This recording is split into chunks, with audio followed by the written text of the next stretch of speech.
Well, hello everyone. Hello and welcome. My name is Steve Kett and I am the Chief New Product Officer of the Advisory Board for the Arts. We're grateful to all of you for taking time away at this very busy and challenging time to join this conversation today. And you can see the specific organizations that have joined us on this slide that's coming up here in just a moment. There we go. And we're especially grateful to our two guests, Ruben Jais, General and Artistic Director of La Verdi Orchestra Sinfonica, joining us from Milan, and Perrin Leach, Managing Director of the Houston Grand Opera, joining us from Houston. So many, many thanks to you both. Hello. Our plan is to run the conversation in two parts. First, we'll hear from Ruben and Perrin on their respective experiences, and I will ask a few questions regarding lessons learned. And second, we'll have Perrin and Ruben respond to specific questions that all of you listening in on this call may have. Now, let me do just a bit of housekeeping before we get started. First, at any time, if you do have a question for Ruben or Perrin, please type it in to the chat box that you will find either at the bottom center or top center of your screen, depending on the view of the Zoom software that you are using. I'm joined today by my colleague Karen Freeman of our Advisory Board for the Arts Research Team, who will keep track of your questions. And during the second half of the webinar, we'll try to get Ruben and or Perrin to respond to as many of those questions as time permits. So feel free to start entering in your questions in the chat box as of now. Also, as we begin today, we've muted everyone's audio. This is to keep our discussion with Ruben and Perrin moving smoothly and allowing everyone to hear them clearly. Again, if you do have a question at any time, please just type it into the chat box and we will get to it during the second half of our time together today. Finally, as we begin, please be aware that on our website, the Advisory Board, or advisoryboardarts.com, we've added a link on our homepage to a variety of resources specifically on the coronavirus that you or members of your teams may want to access to support your organization's ongoing efforts. The resources are grouped by type from, for example, government and healthcare resources, arts industry resources, and out-of-industry resources. So please have a look after we wrap up today. So let's get started. I have some questions for both Perrin and Ruben, but before we get there, let's begin by having each of them give us a bit of their personal experience.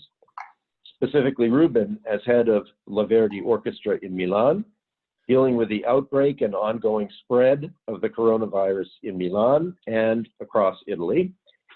And Perrin, as head of the Houston Grand Opera, bracing for the potential impact of the coronavirus here in the US. But Perrin's experience also includes leading the opera during the aftermath of Hurricane Harvey in 2017. Which caused over $125 billion in damage, flooding the city of Houston and rendering the Opera House unusable for over a year. So Ruben, might I ask you to start? Yes. First, our sincere thanks for joining us today on what is surely an extraordinarily stressful time for you personally, for La Verdi, and for everyone there in Milan. What can you share with us about your current situation as well as what has been happening at La Verdi since the early outbreak of the coronavirus there? Well, hello everybody. It's a pleasure to be here with all of you, trying to share what we know about what's happening in Milano and in Italy. It's a very unstable situation. Every night we receive updates on the government and new rules on how to face the spread of the infection. We started approximately 2 weeks ago, and the first steps we had to face were related to close not the activities, but the auditorium, the theaters. We could not have the audience with us.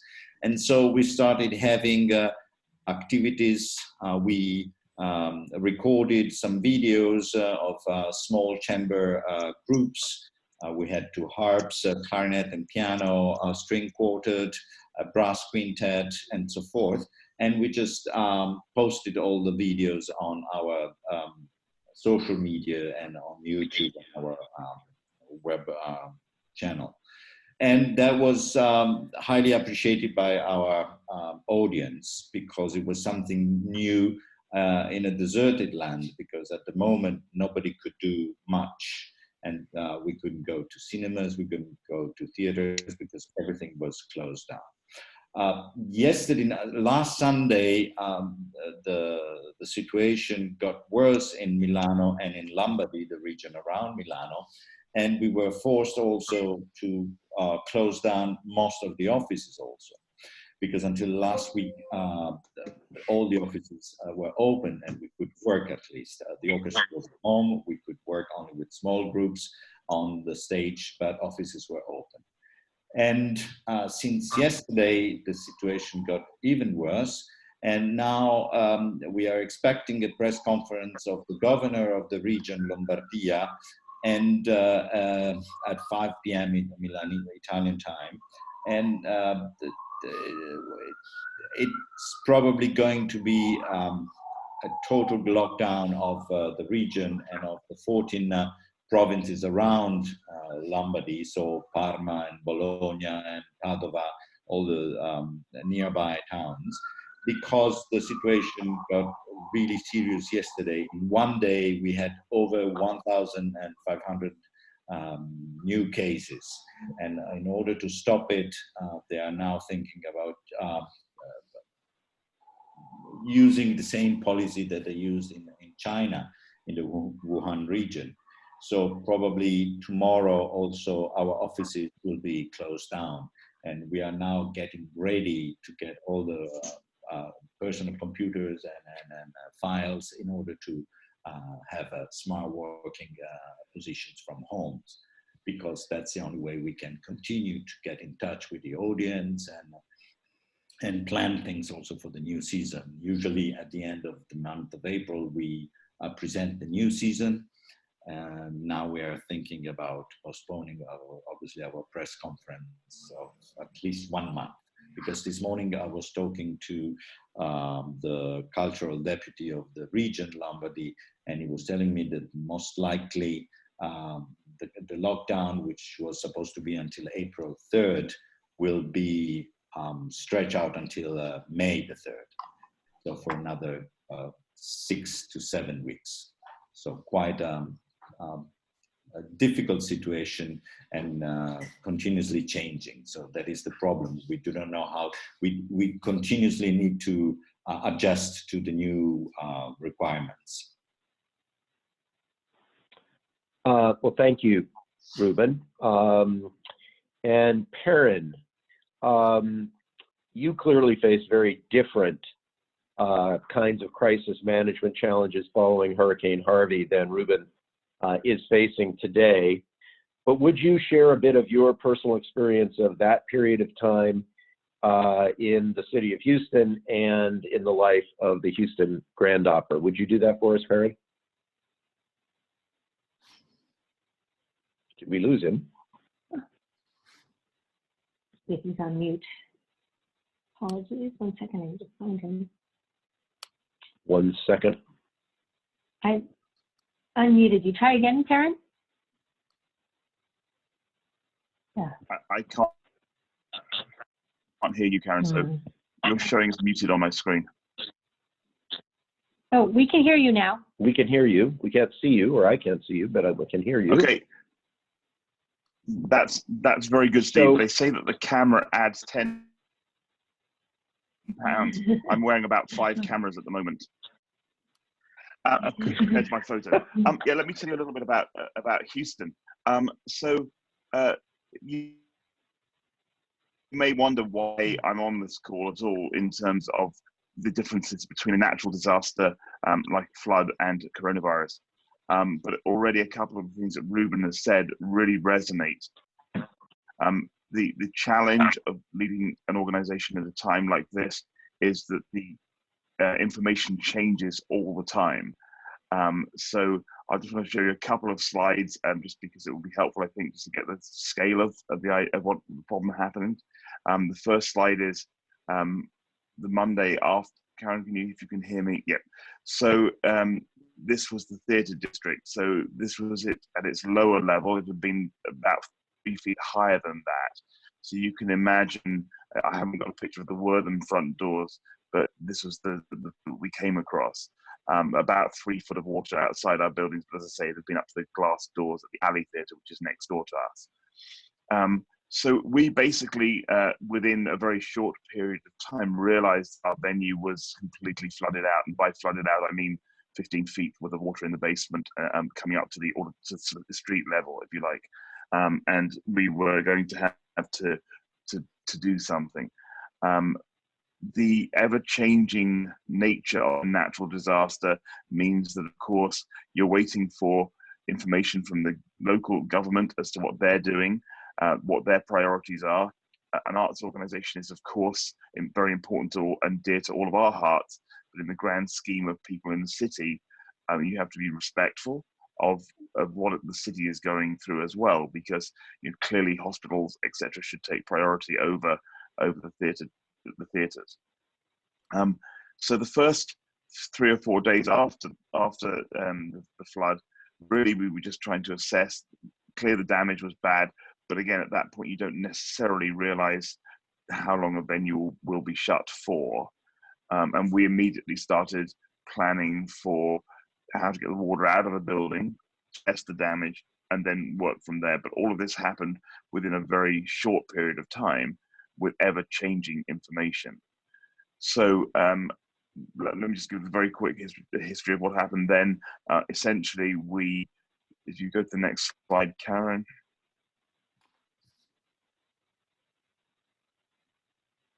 Karen, if you can hear me, if you can go to the next. Yep, I skipped ahead. You should be able to see it now. I think you may have a little bit of a connectivity issue on your side, but we can hear you just fine. So, great stuff. Okay, so this is the theatre about, I don't know, a month afterwards. So this is the front of my theatre. If you imagine, the water was up to 3 feet on the doors of that theatre, which you can't even see the doors from the rubble at the moment. And so we realized that we would have to find a new venue, and through a huge amount of pulling of strings, etc., we were able to get a large hall in the convention centre. Next slide, Karen. Which is down in another area of town that hadn't flooded as badly. So this is the George R. Brown, the fake Pompidou Center, if you like, of Houston, which has very large spaces within it. Next slide, Karen.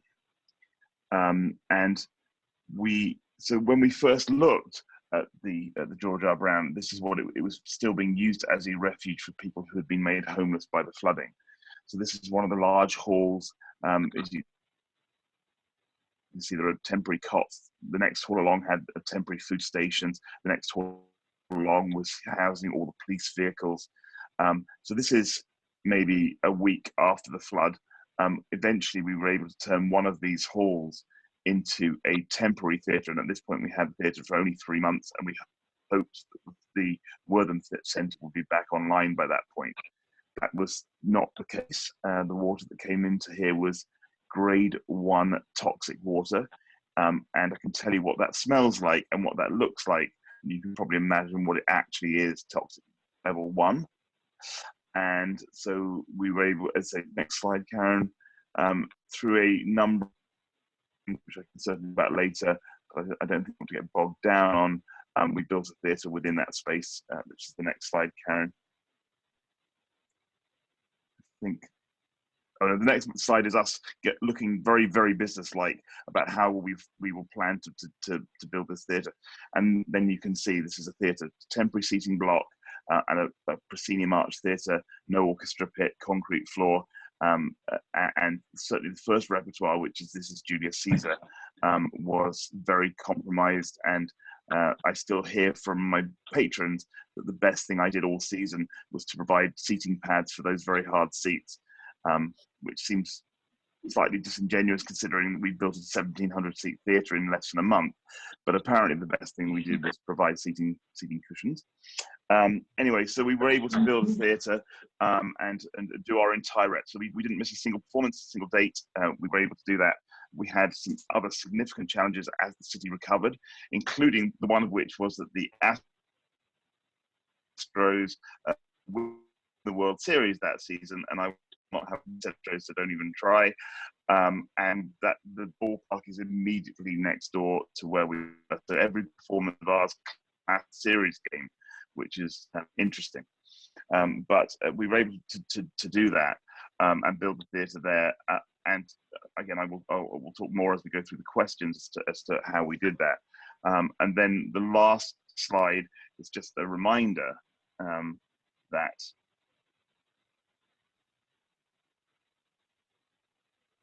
even underwater, Houston is still better than Dallas.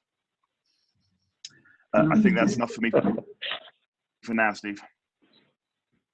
Yeah, on that note, we'll move forward, Sharon. And thank you both for giving us a bit more background and context for the conversation moving forward. The first broader topic area that I'd like to have both of you share a bit with us is around communications. Both of you have talked, Ruben first and then Perrin, about the constantly changing information, and obviously trying to manage communications in an environment like that is especially challenging, I'm sure.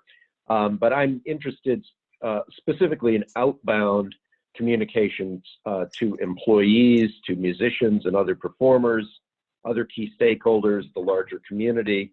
Perrin, perhaps you could start us off here and share some of what you learned in Houston regarding what seemed to work best around communicating during a crisis. What were some of your key takeaways that might be most relevant to those folks that are listening in today? Sure. So I think primarily the most important thing in a natural disaster is to make sure that your nearest and dearest are okay. So we knew that we had staff who would be badly affected by this, who live in the city of Houston. And so the way we did that was we were able to hold a conference call of all the senior staff to bring them up to speed. So this was the Monday after the hurricane on the Saturday. I think the two things that I learned absolutely early on was you can't do all of this yourself.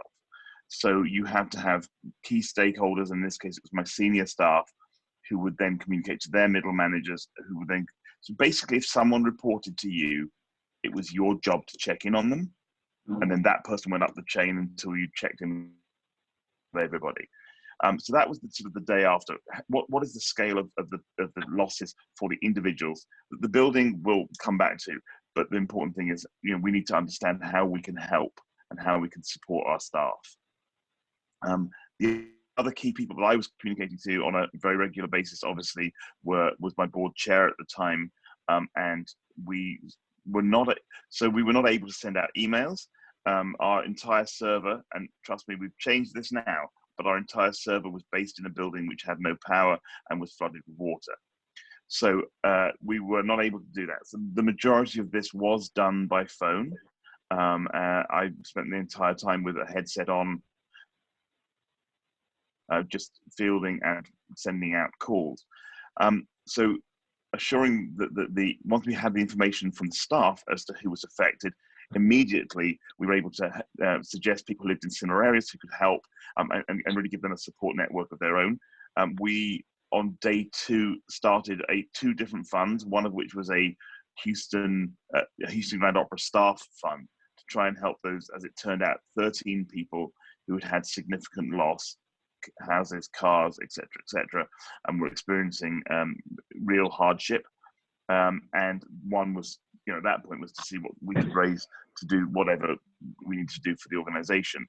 The staff one was $3 to every dollar for the organization, and that's absolutely right. The staff were the ones that first week needed the help.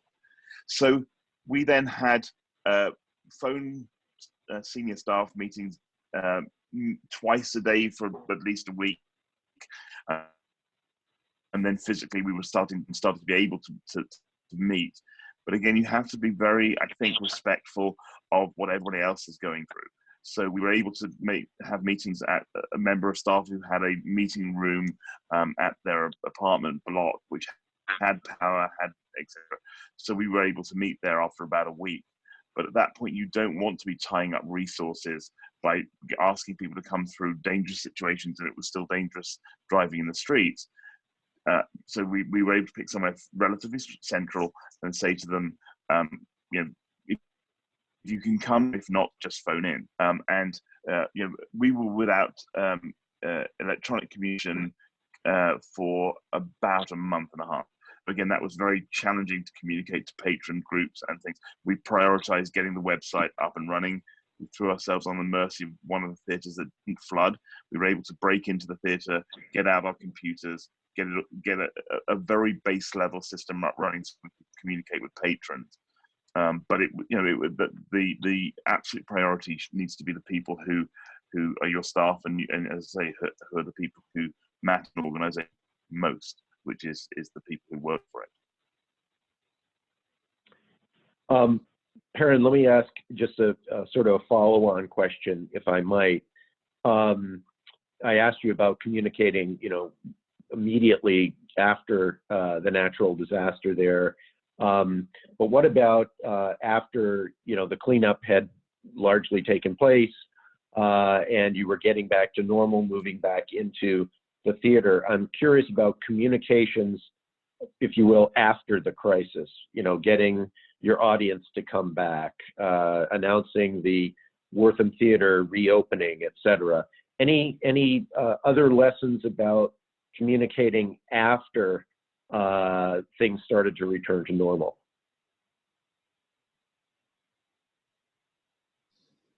Well, because that was such a long period of time, Steve, it's probably more useful to just talk about how to get into the George R. Brown in the first place, because obviously that was our first challenge was within 6 weeks of the flood, we were opening a season. So what I was absolutely determined from day one to do was not to indulge the people in anything, and a voice and an opinion. And what I mean by that is I heard, I mean, just literally to my face, people telling me about the damage inside the Wortham that I had been in on a daily basis, and at times there for whole days. So walls had been demolished, the stage was gone, there were, you know, elephants and crocodiles. That's not true, but you know, everybody had an opinion about what had happened. I know some there last week, yeah, there's human excrement. No, just all of you, calm down. We will only tell you things that we know to be true. So that, of course, is always a challenge because you're getting information from any number of sources. Houston First, who are our landlord and landlord of 3 other venues in the city, were very good about having a weekly in which us the plan, you know, where we were, the plan moving forward, and realistic timeline to that, so that we were able to communicate that to people. So once a week we would send email. Once we got email up and running, once a week we would send things to the patrons and stuff. And after every single one of those meetings, we would, you know, inform the staff. So we were probably having 2 emails a week with staff, but most of it was being trickled down through the line management system. Getting patrons back, candidly, was almost impossible in the fall. The Astros were in the World Series, and we were in a convention center. Once we were staying at the convention center and we'd solved some of the very small logistical problems that we'd had in that first rep period, actually people did start to come back. And it very much felt like the Thanksgiving break was people who said, okay, I've had enough talking about this bloody flood. Let's now just get on and live our lives a little bit more. And people started to feel less guilty about having entertainment when people were still not in, you know, in temporary housing.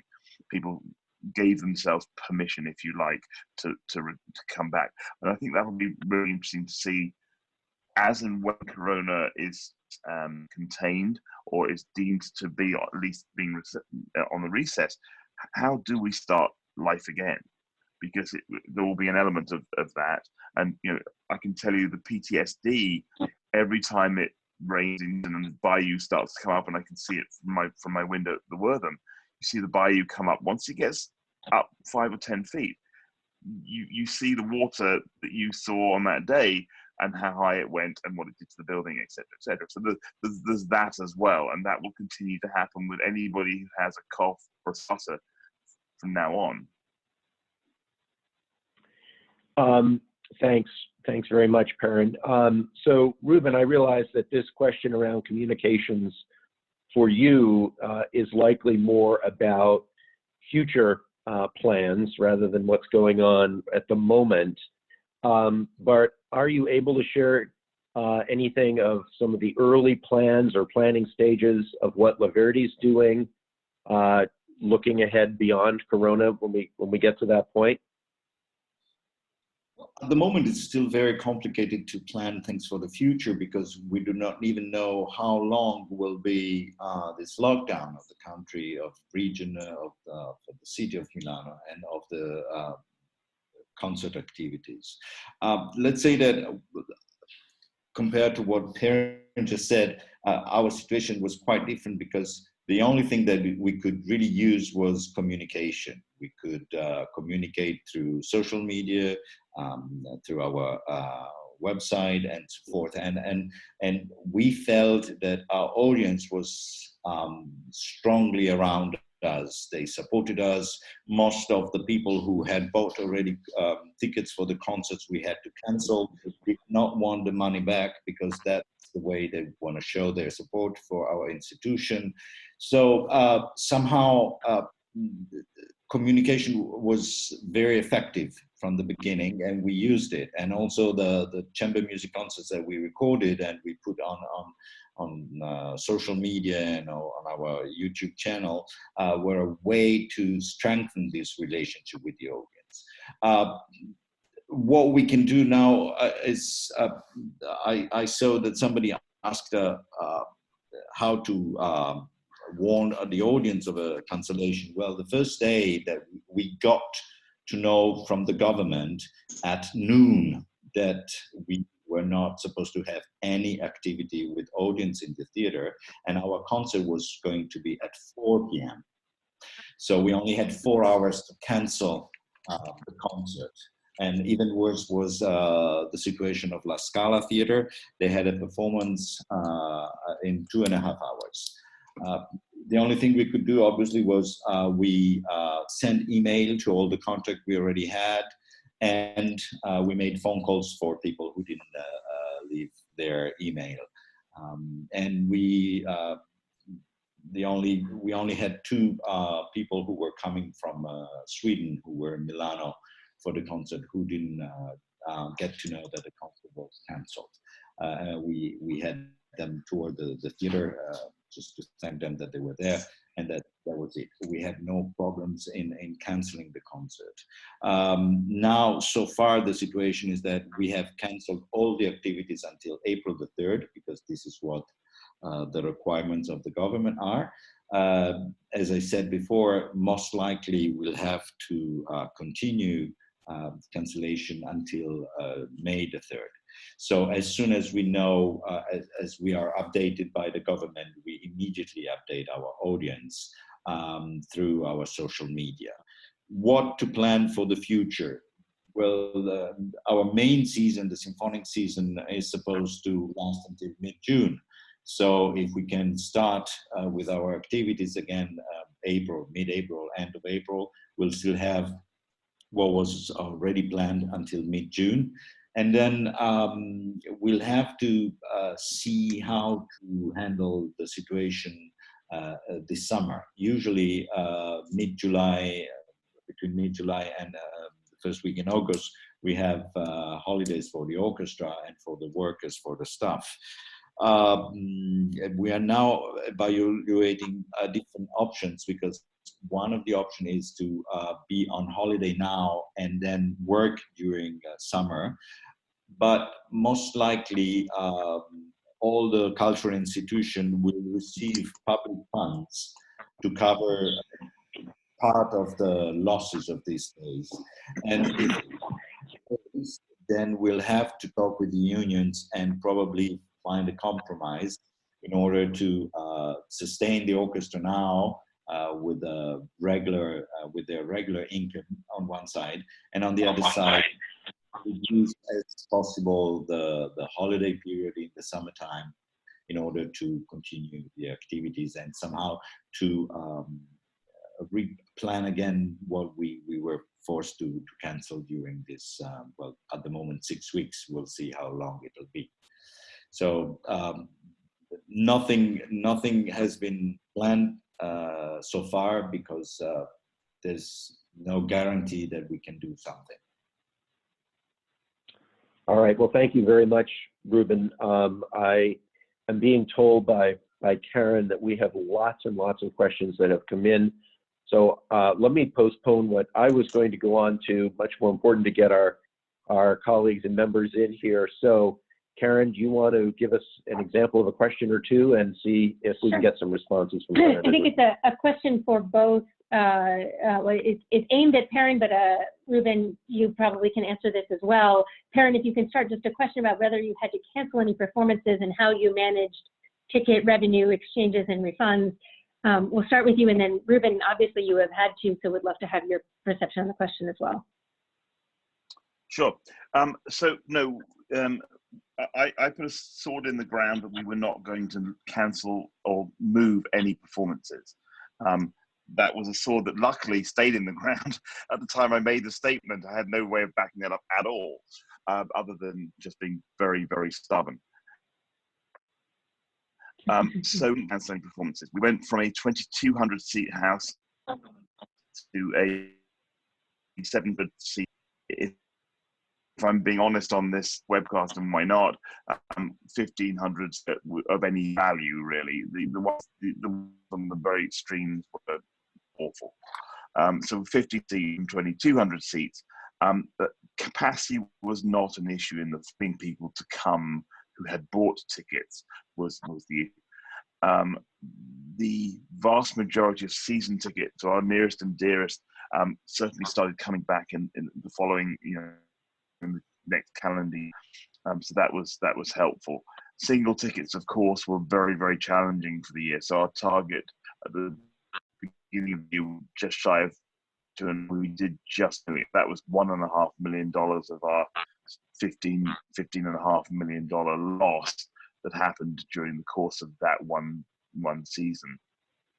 But no, again, it's the trying to not move people around. And I'll just give an example. The Houston Ballet made some other decisions, different decisions, and they became an itinerant company touring around the other venues in Houston, and they have found it very difficult to get people to come back to the Wortham because they didn't have great success in some of these other venues. Ballet is slightly easier; it needs less rehearsal time than opera, so they were fitting into slots of a week at the Hobby Centre, which is the touring house. We knew we couldn't do that, which is why ultimately we made the decision to have the George R. Brown. Okay. Ruben, would be helpful, as you canceled it, how have you thought about returning money cancellations? I know you talked about donations. Maybe you can just give a little bit of commentary about financial impact or how you're thinking about it. Well, let's put it this way. Last week, for example, we had planned 7 symphonic concerts. 5 were public concerts and 2 were concerts devoted to 2,500 people coming from Lucerne. Obviously, the Swiss organization immediately asked for the refund, and we were forced to do it because they didn't want to come to Milano because they thought it might be too dangerous for them. And that was 2 weeks ago when the whole crisis started. And it was not even the situation we are facing now. So we had to cancel and send the money back for those 2 private concerts. As I said before, the reaction we got from our audience, from our regular buyers instead, is different. We immediately offered, our ticket office is continuously open so that people can talk, can call them and ask for refunds if they like. We immediately posted on our social media, on our website, that the concert were canceled and that refunds were possible. But let's say that approximately 80% of the people who attend to our concerts have decided not to get a refund. They leave the money to the organization. So far, this is the situation. Obviously, we have offered some of the season ticket holders the options to have a discount in the renovation of their season ticket for the next season, 2020 to 21, and this was highly appreciated by our audience, and I'd say almost everybody decided to go for the discount. We offered a €5 discount per concert. So let's say at the moment we have to cancel 3 productions, so it's €15 discount on the renewal of the season ticket. So that's the way we are facing the situation so far. Obviously, depending on how long that will last, new decision will be made. And Perrin, it sounds like you wanted to add a little bit more about your situation as well. Yeah, I mean, following on from Ruben, I think it's what's fascinating is not a single person asked for money back. So our season ticket holders obviously are the people who we know nearest.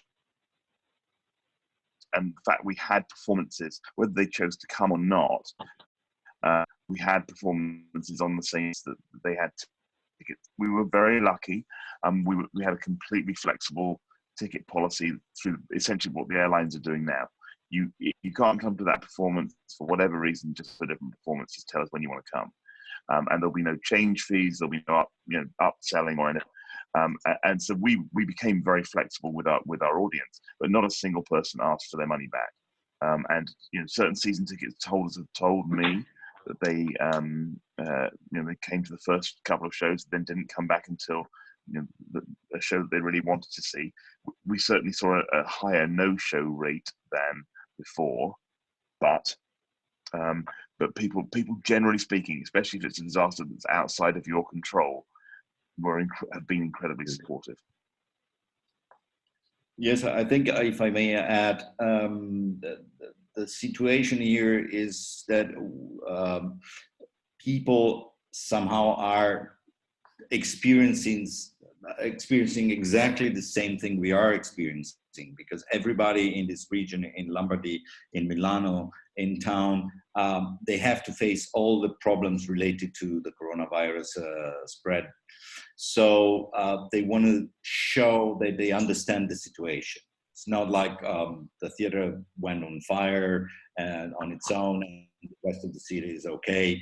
That probably would have caused a different reaction by the audience. But the fact that we are sharing common issues and we have to face the same obstacles and the same difficult situations helps to build a kind of common support for what we do and what people in general do. So this probably helps in facing the situation. They all know that it's not our fault, let's put it this way, or it's not only related to us, it's something that the whole city has to face.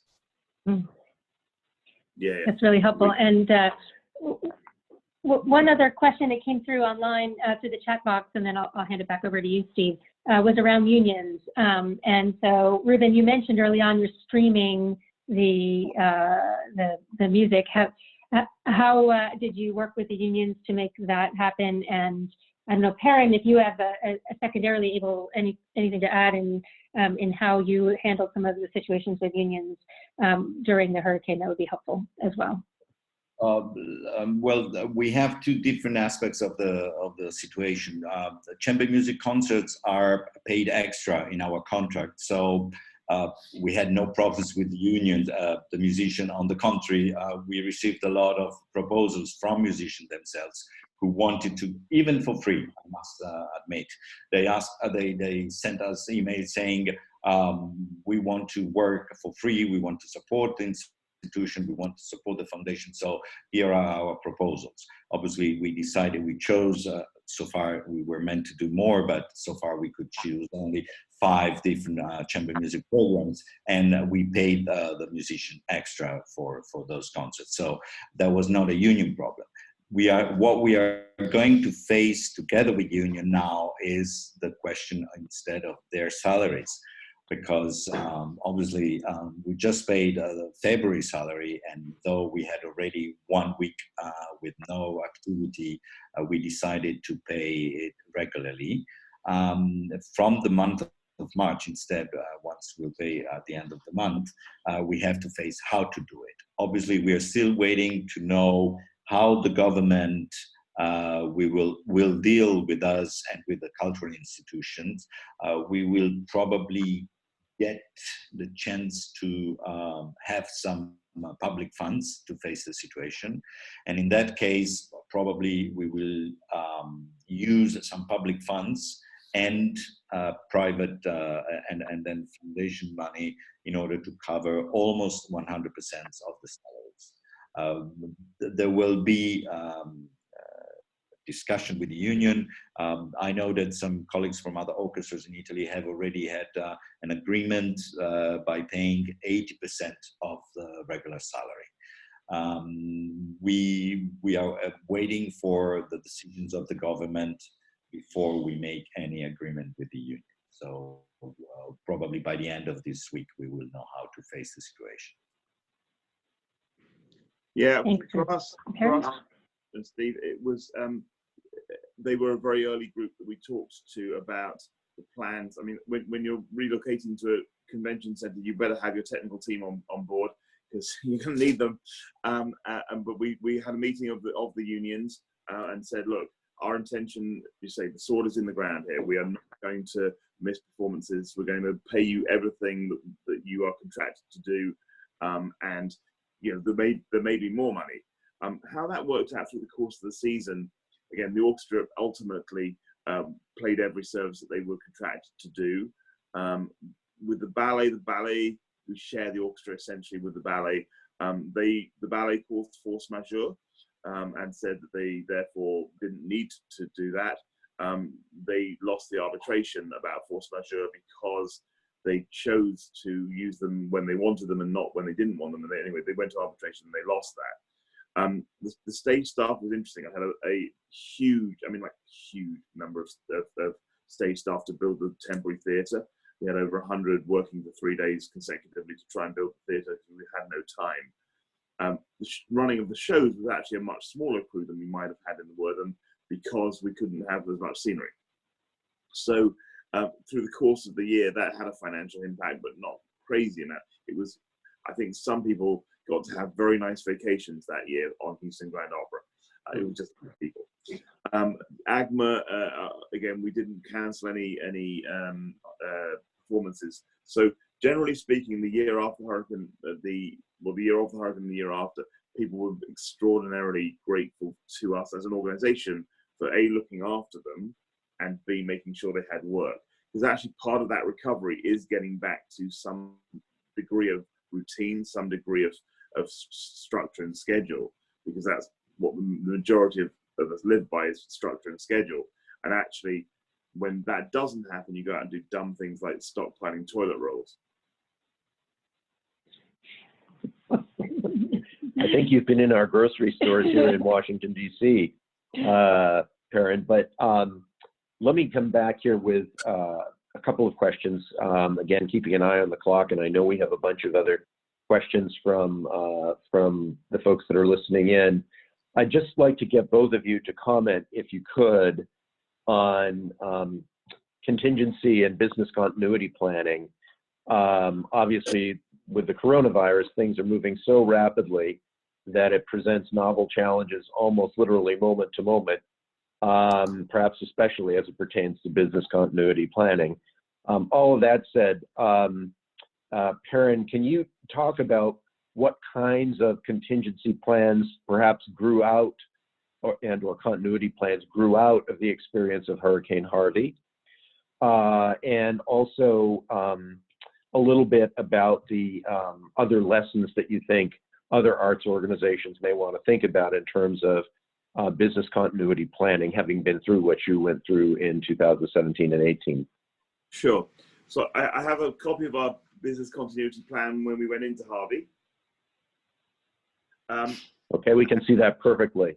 Yeah, it's very clear. And so basically, we were doing everything on the fly, and this is where, you know, I can't speak enough about the quality of the staff you have around you and the people who you know, therefore you can rely on to explain what you're trying to get done, and then let them do that.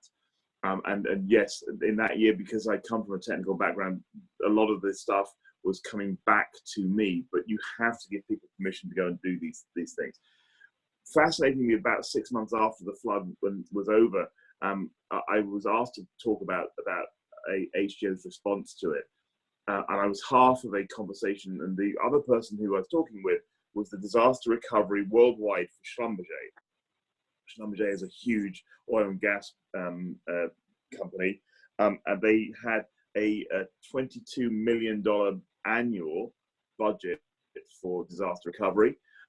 They have something like 4,000 employees in Houston, had about 150 people who'd lost houses, et cetera. Their entire contingency plan broke down during it. It was all great on paper, and vast swathes of it did not work. So the guy who was talking acknowledged that they had this emergency line that he and the CEO had the number of, where basically they could order anything. So they could order airplanes, like at the drop of a hat. So he phoned them up and said, I need a 747 freight full of all these things, and started doing this list. And the guy's like, that's terrific. Just tell me when it's here. And he said, well, you're going to get it. He's like, no. Why would I get it? I supply planes. That's all I do. And and basically none of this was joined up. So all I would say is, you think contingency plans are well and good in terms of putting in the infrastructure, and I think the communication part of that is the most important. But every disaster is different. Ruben wasn't expecting coronavirus or a world pandemic. I think that's slightly above his pay grade. I certainly wasn't expecting a flood, although having lived in Houston, the only thing we haven't had since I've been here is locusts. So maybe it's me, I don't know. But the reality of it is, I think you need to put in place, like, things that you can put in place, the things you can plan on. Again, as an arts organization that doesn't have the luxury of government funding, Ruben, it sounds like jealousy it is. We certainly weren't planning to have a $15 million hit in a single year and lose a whole lot of subscribers. So therefore, the contingency plan, what would that have been? Again, as we look at what the markets are doing right now, a lot of our income comes from people of worth who are in oil and gas. So the Saudi, what is happening in Saudi Arabia, between that Saudi Arabia and Russia, plus a global pandemic, and then run on the stock exchange, means that all three of my income streams are essentially right now under enormous strain. Could I have had a contingency plan for that? I'm not sure I could. I'm not sure that the country is doing a great job of having a contingency plan for that. And I sure as hell know that he gets paid more than me. And Ruben, any comment on either what Perrin just said, or other thoughts about contingency planning, or how it might change moving forward for Liberty? The strength that I found in this organization is flexibility. The whole staff, we are 37 people in the staff and 89 people in the orchestra. Orchestra was at home, couldn't, they only offered their support in chamber music concerts, even for free, as I said before, but staff was extremely flexible. Last Sunday, 2 days ago, we received the update on the government requirements at 10:30 a.m. and at noon on a Sunday, I had all my staff here working to communicate the changes, the development of the situation, facing how to deal with the staff rules and also the orchestra. So in by 2 p.m., we had already communicated with the whole organization the development of the situation, and during the afternoon, our communication to the audience was done. So I must say that having a very flexible group of people devoted to what they're doing is well, key to, I don't want to say success because we're still in the middle of a major crisis, but how to face the situation in the best way possible, and probably being able to adjust. Every day now in Milano, things are changing. As I said before, at the moment there is a press conference of the governor of the region. I haven't been updated yet, so my colleagues will let me know what he's saying. So probably tomorrow we'll have to close also all the offices, and public transportation won't work. I do not know. It depends on what he's going to say now. So we have to be very flexible and to adjust to whatever the situation becomes. So flexibility is really the key word at the moment here. So, Steve, if I could just add something else in, which is, from an American perspective, the board meeting we had immediately after the flood had a higher percentage of people than any board meeting I've ever been to. So the room was completely full. We had people on the telephone, etc., etc. This was, once it was safe to travel the streets. The HGO board made an astonishing effort to support the organisation. Our losses, I say, were 15.5 million. We've been able to basically raise 12.5 of that 15 million, and we got some insurance as well. So the idea was we're sort of made whole for that 3-year period since then. The big challenge moving forward, of course, is those are exactly the same donors I was going to ask to support our ongoing repertory development plans and new work, etc., etc. So that is the challenge for us. 3 years after Harvey, no one wants to talk about Harvey anymore. No one cares about Harvey anymore, and we're trying to raise more money. And now we have a pandemic. So the challenge is, as Ruben said, you're never going to know when it's over, because ultimately, if you lose patrons, we know that it's so hard to get new patrons. You lose patrons, even if it's a small erosion. Once they've broken the habit of coming, it's very difficult to get them to come again. And so I think that the challenge for all of us will be, okay, so we're expecting a relatively short-term blip in terms of the virus will get contained, and we'll then start to get back to something approaching normality. And we'll think to ourselves, we did really well. We retained 90% of our audience, but 90% of an audience which was already difficult and shrinking. So those I think are the challenges moving forward. And listen, we could not have got more good press about how we reacted to the hurricane, how we were able to put a season on, and people are still deeply grateful. But 3 years later, they just aren't. But that's not a conversation you can keep going back to the well on. Karen, do you want to? Sure. Well, a question that's a bit of a departure from that really helpful advice. We had one person, and we'll start with you, Ruben, ask just of all of the many difficult challenges, and it sounds like there were many, which were the most surprising to you, and how are you addressing them? Oh, hard to say, because everything is so surprising. I'd say that most difficult challenge was the relationship with the union. And it was surprising. Usually it's not that easy, but somehow the situation is so difficult for everybody that finally they understood that we are not the counterpart. We are working together for the same goal. And this somehow, so far, obviously, this is a transitional phase, a very exceptional phase.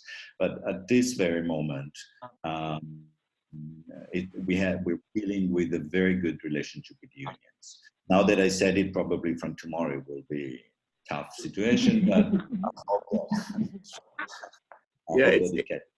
it's a horrible thing to say that you were surprised by people's resilience and people's kindness. That seems like a very double-edged sword to say that. Truly, though, that especially the 3 weeks after the hurricane, I never failed to be touched by everybody in the city, but particularly the organization, how much care each person took of each other, how much they were willing to help. What is mine is yours. 3 weeks after the hurricane, we had Labor Day, whichever the one is in September, and everyone went back to work and started driving like Houstonians again. And they're like, okay, the city's back now. People are being absolute asses on the road again. But for 3 weeks, it was truly an incredible experience to be in this city of people watching people help each other. Didn't matter. You had it. I had 1 week. Okay. Yeah, exactly. But you know, it's and the trouble with the pandemic is people are fearful. As soon as you cough, you see people snap their head around and look. But what Ruben said is correct. This is not us. This is us. Something that's happening in my case, in this city at that moment in time, and people could not do enough.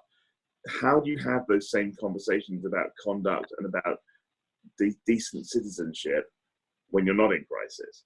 Because people tend to not be as surprising, as open, and they're always looking for an angle. When the boat is on fire, it's much easier to garner support around an idea and move forward than it is when everyone gets to have an opinion and don't necessarily agree with the opinion that you're trying to get consensus around. So I have one last question, and if for both of you, if you had any advice for the folks that are listening in on the 1 or 2 things that you would recommend that every one of these organizations should be doing right now in terms of preparation. Obviously, there's, as we've talked about across the last hour, an enormous number of unknowns about the coronavirus and how long it'll last, et cetera. But if you had a chance to tell everyone listening on this call the 1 or 2 things that you would recommend that they do right now, what would those things be? I think for me, I would suggest that you should absolutely sit down with your communications people and talk about not only what you would communicate, but how you would do it. Because I think, again, and I speak as board chair of this theatre district, which is the 7 arts organizations in Houston, pretty much every one of those made their own choice as to how to communicate. I believe the fact that we didn't indulge speculation and things that we didn't know about, we just reported factual information when we knew it and we had proved it to ourselves. We quickly became the subject of the organization that was transmitting true information. That is wildly important, that people don't go, well, they just say one thing and then something else happens the next day. If you're speculating, you're no more of an expert in that than anybody else. Stick to what you know, communicate that out, and just be very, very consistent. Over communicate if anything. There's no news today. There have been no updates. We'll talk to you tomorrow. It is very, very important. And again, now even 3 years later, the majority of people have already moved to cloud-based things, so it's potentially easier to communicate if you do lose your IT infrastructure. But I think it's that whole thing of just know how, if something happens, you're going to communicate. We'd already done a lot of work on communications. We communicate always to the staff first, the board, trustees, subscribers. We never vary from that. So I would really make sure you look at how you communicate and what you communicate, the tone of your communication, to being reassuring but not falsely optimistic. Yeah, I totally agree. I was going to. Yeah, for us also, communication is a key in succeeding in the relationship with the audience and with our staff and with the orchestra. So a very straightforward communication. Some of the theaters at the beginning of the crisis in Milano and in Lombardy fought against the decision of the government to close down theaters, and somehow audience didn't appreciate that, because they felt that going to a theater could be a danger for them. And they perceived that fighting against the decision of the government was selfish on behalf of the theaters, that they wanted to have people only to continue sell tickets. And so we kept a very low-key communication, just straightforward, with just information. Concert canceled, or our chamber music concerts will be on social media at that time, on our website at that time of the day. Just very, very simple, straightforward communication. No political, no, just, deal with what it's our business. Our business is making concerts and having the audience and communicating that. That's it. And so far. Well, we are at the bottom of the hour now, and Ruben, you'll have to hear from your colleagues as to what the news is. So we especially thank you for foregoing that. So special thanks to Perrin Leach and to Ruben Geis for joining us today. Very, very helpful. And thanks to all of those who signed on today and for listening in. And regarding the coronavirus situation, again, please know that on our website, advisoryboardarts.com, there are a variety of resources that you will probably find helpful for your own organization. So with that, I say thank you to everyone. Please be safe and healthy, and we'll talk to you again soon. Thank you very much. Thanks, Steve. Thank you, Karen. Thank you.